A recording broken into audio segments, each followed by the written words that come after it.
हलकर्णी फाटा येथे शेतकरी कामगार पक्षाचा 79वा वर्धापन दिन उत्साहात. कर्जमाफी, महागाई नियंत्रणासह विविध प्रश्नांवर सरकारचं लक्ष वेधलं.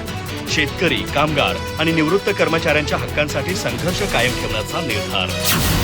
चंदगड तालुक्यातील हलकर्णी फाटा येथे भारतीय शेतकरी कामगार पक्षाचा 79वा वर्धापन दिन उत्साहपूर्ण वातावरणात साजरा करण्यात आला.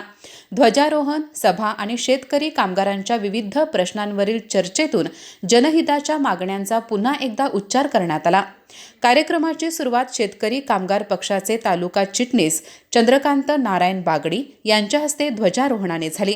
त्यानंतर झालेल्या सभेत शेतकरी, कामगार आणि निवृत्त कर्मचाऱ्यांच्या विविध प्रश्नांवर सविस्तर चर्चा करण्यात आली. यावेळी संपूर्ण शेतकऱ्यांची कर्जमाफी जाहीर करावी, वाढत्या महागाईवर प्रभावी नियंत्रण आणावे, खासगी क्षेत्रातील EPS 95 निवृत्त कर्मचाऱ्यांना किमान मासिक पेन्शन द्यावी, तसेच प्रस्तावित शक्तीपीठ महामार्ग रद्द करावा, अशा प्रमुख मागण्या करण्यात आल्या.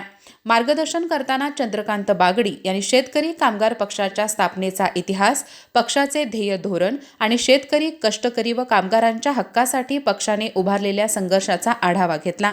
सामाजिक न्याय, लोकहित आणि ग्रामीण विकासासाठी शेकापची भूमिका आजही तितकीच महत्त्वाची असल्याचे त्यांनी सांगितले. कार्यक्रमाचे प्रास्ताविक जानबा वरपे यांनी केले, तर भरमू सदावर यांनी आभार मानले. यावेळी प्रकाश पाटील, भरमू सदावर, भरमू पेडणेकर, तानाजी प्रधान, दशरथ येरोळकर, नामदेव वरपे, नरसू पाटील यांच्यासह पक्षाचे पदाधिकारी, कार्यकर्ते आणि शेतकरी मोठ्या संख्येने उपस्थित होते. शेतकरी, कामगार आणि निवृत्त कर्मचाऱ्यांच्या न्याय्य हक्कासाठी संघटितपणे संघर्ष सुरू ठेवण्याचा निर्धार उपस्थितांनी यावेळी व्यक्त केला.